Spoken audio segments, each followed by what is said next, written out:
Hello guys, welcome back to another video, Financial Freedom with Frank. We are on episode number 7, guys, episode number 7. First, I want to take the time to thank you guys for your support on my videos. I really appreciate it. So at the end of this video, guys, remember to subscribe to my channel, number 1. Please share this video and like the video. And at the end of the video also, guys, give me some comments. Some comments on maybe some content you would like for me to go over in the future. Just let me know how I'm doing. Only, if you're going to leave something negative, don't even leave it. I want to build off positivity. Leave me some positive comments. Something you would like to see me do better. Any topic you want me to go over, I will really appreciate that. So let's get right into it, guys. So today's topic is paycheck to paycheck living and how we as a country in the U.S., how we need to get out of this paycheck to paycheck rut. Because this is killing a lot of people because they're just not managing their money correctly. And I'm going to give some tips on that today. So 70% of the population is living paycheck to paycheck. And why are they living paycheck to paycheck? If you're living paycheck to paycheck, that basically means you only have enough money to get between paychecks, whether it's weekly or bi-weekly. It may seem like you're getting by, but you're actually not getting by, because if you're living paycheck to paycheck, then you don't have any money to save. You don't have any money to invest. You don't have any money to help friends and family if need be, if you had it. You don't have money to build an emergency fund. If life happens, you don't have any extra money to take care of life happening. And what I mean by life happening is you blow a tire and you need $200 or $300 and you don't have it. Battery goes out in the car. You need $200 or $300. You don't have it. So life is going to happen to everybody, guys, and things are going to happen. But if you're living paycheck to paycheck, you cannot handle it when life happens. You may have to use a credit card. You may have to borrow money from a relative or a friend. You may have to go to a payday loan place.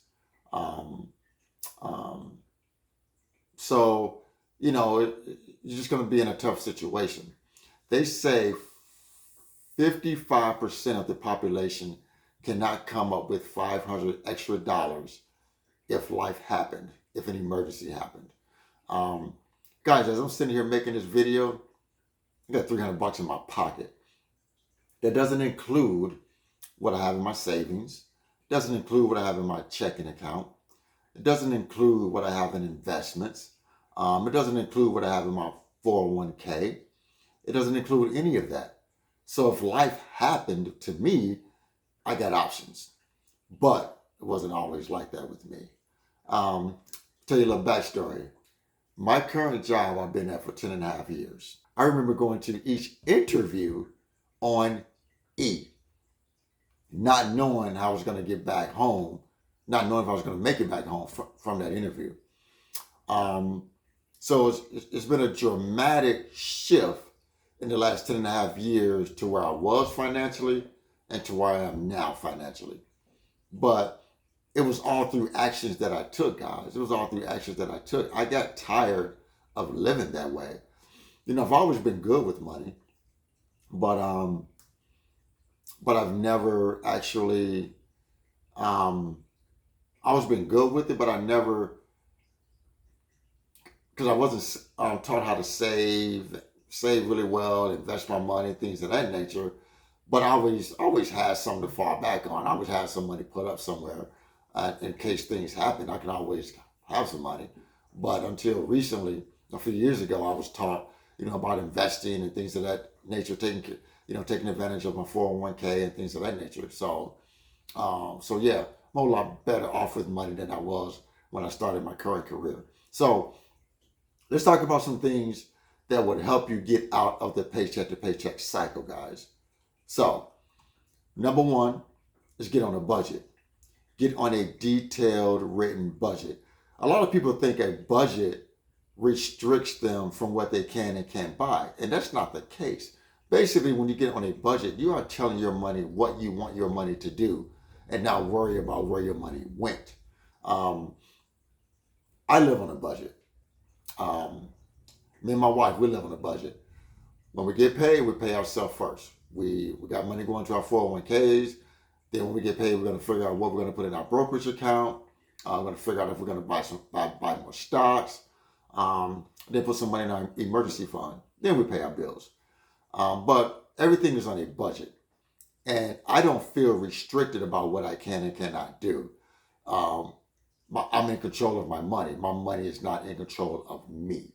So I tell my money where to go and what to do. My money doesn't control me. I control my money. So number two, take care of your four walls. And your four walls mean your food, your utilities, your shelter, your transportation. That comes first.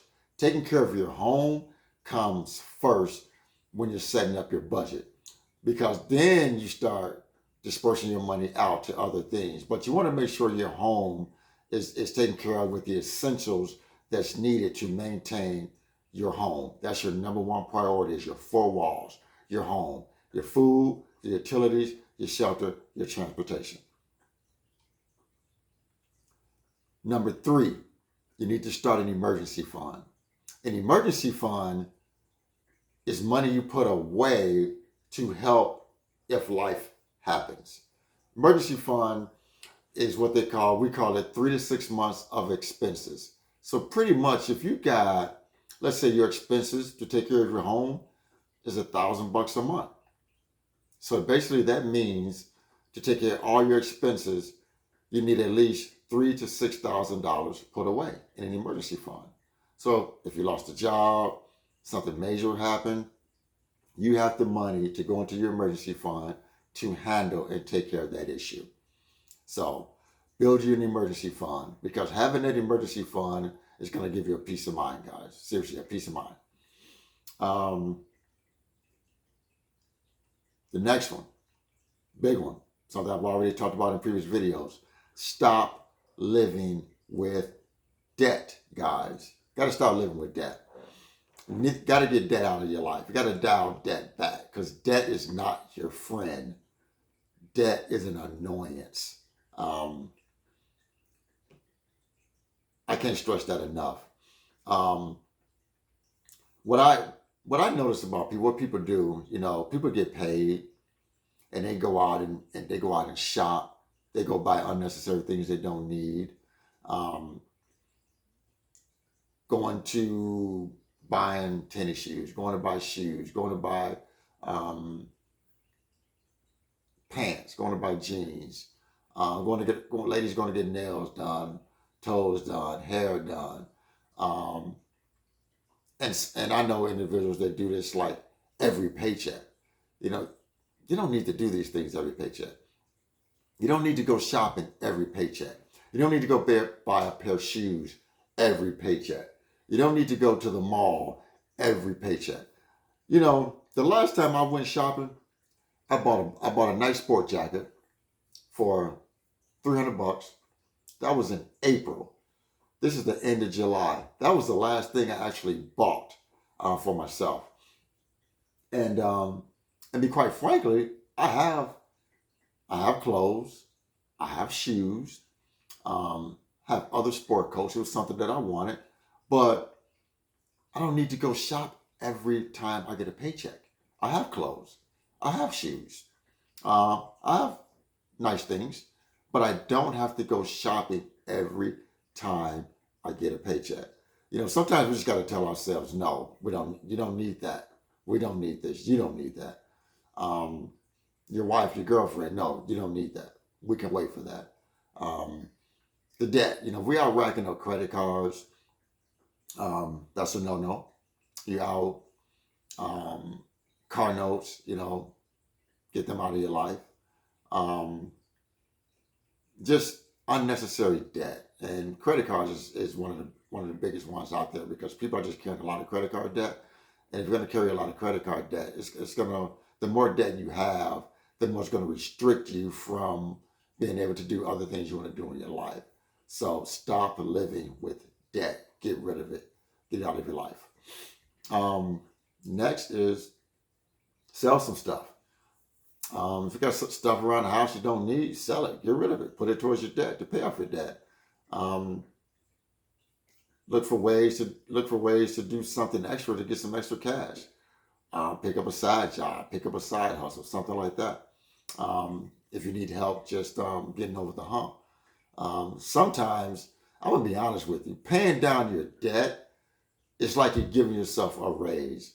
Once me and my wife became debt free, to where we only had a mortgage to pay for, it's like we had extra money. And we did have extra money because it wasn't all going out in debt.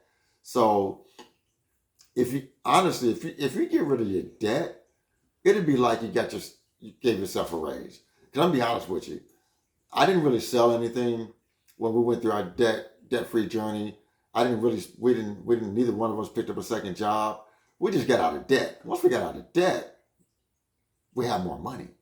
So then once we got more money, we can do other things like build an emergency fund, save, invest, buy stocks, put more money in our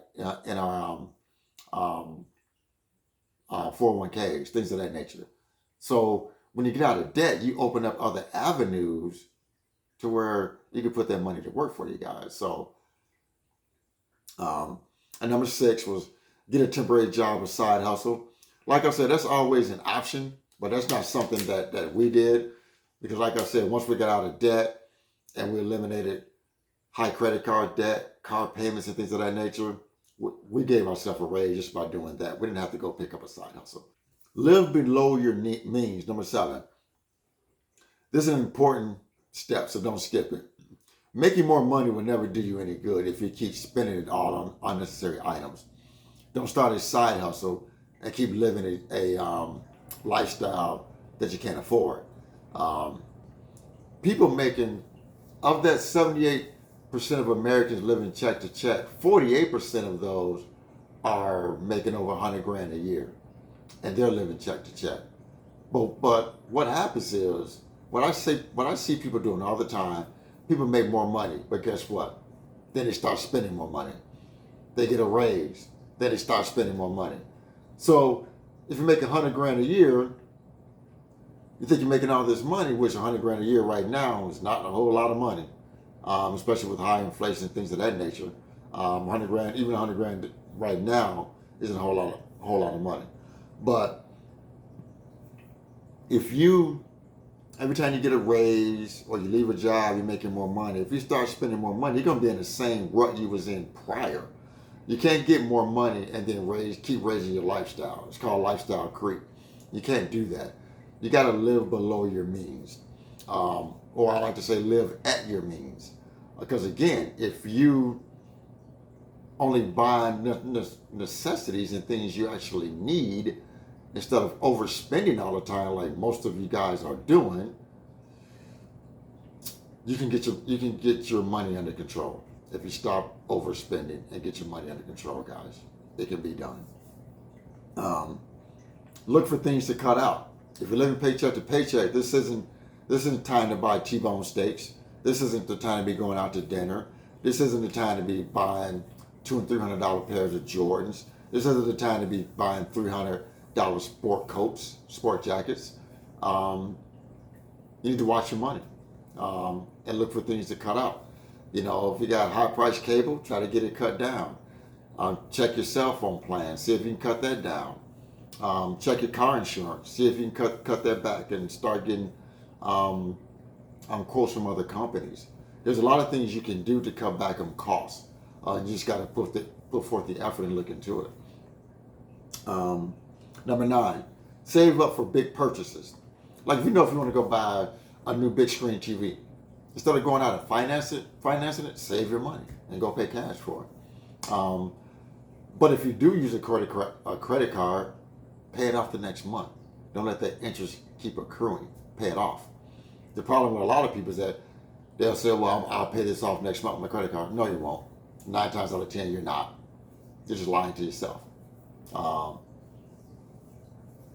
People always say that all the time. I'll just pay it off. I'll pay it off next month. No, you won't. Unless you know you really will. But otherwise, if you know you're not, just save up, pay cash for it. Meal plan.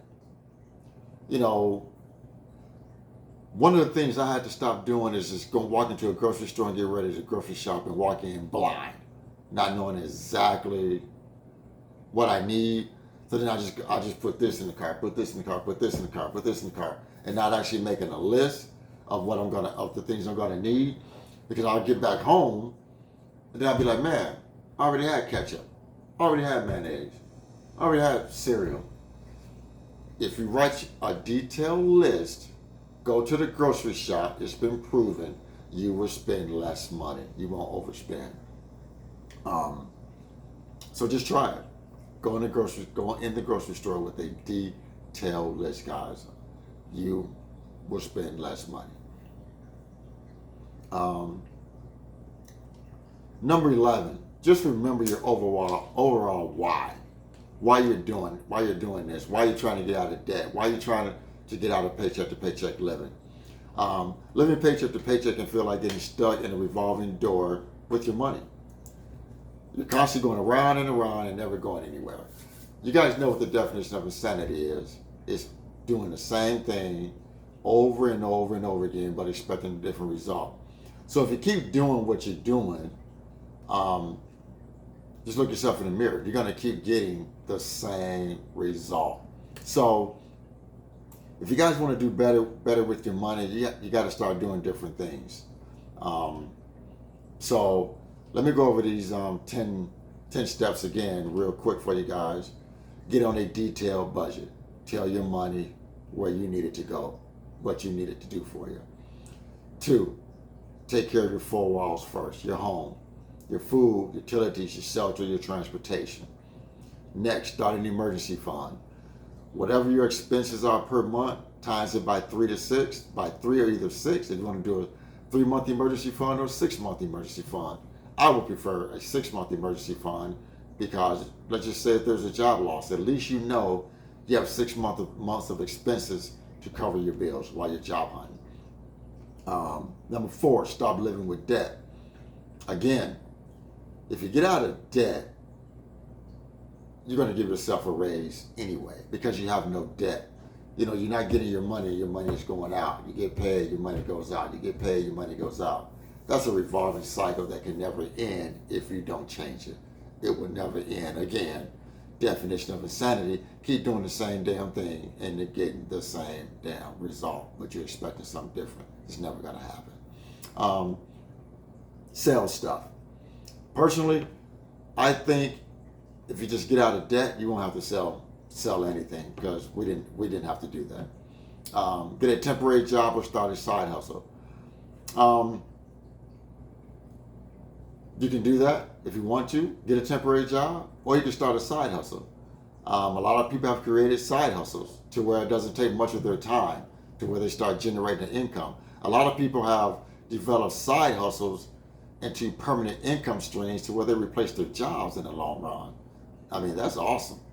That's awesome. Number 7, live below your means. Or live, like I say, at your means. Whatever you're making, stay within your means. Don't overspend. You get a job with higher pay, don't start spending more money. Pay down your debt. Start reinvesting that money into other things, like other debt, or you can start saving for your emergency fund. You can start saving. You can start investing. You can start upping your 401k. You can invest more. You can open up a brokerage account, buy stocks, buy some mutual funds, things of that nature. So live below your means, guys. It will help you out in the long run. Look to cut things out. Like I said, check your cable, see if you can cut back, go to a different plan. Check your cell phone provider, see if you can get on a cheaper plan. Car insurance, get quotes, see if you can get on a different plan. Number 9, save up for big purchases. If you know you're going to make a big purchase, save up for that big purchase, guys, and pay cash for it. Number 10, meal plan. When you go shopping, write down what you need. Go through your cabinets, write down what you need. So when you go in the store, you're buying exactly what you need. You're just not shopping blindly. And I guarantee you will spend less money. Number 11, remember your why. Remember why you are doing this. Remember why you're getting out of debt. Let me tell you my why. My why is I want to be able to retire early. I'm 50. So I want to retire within the next 5 years. I'm hoping to do it in 4 years. I want to be in a position to where I can help my friends and family if needed. I want to be able to help my children out. I want to be able to, leave my children a nice inheritance. I want to be able to, I just had my first granddaughter, my first grandchild. I want to be able to, within the next month, I'm going to set her up with some stocks, or I'm going to buy her a mutual fund that I will just contribute to every month. She's only 3 months old, going on 3 months old, but I want to start building that inheritance. I want to make sure someone has to start this in their generation, and I want to be the one to start it with my generation. So I help my kids. I'm able to help my grandkids as they come along in life. Because when my granddaughter gets to be, when she graduates high school and go to college, I want her to be able to have options.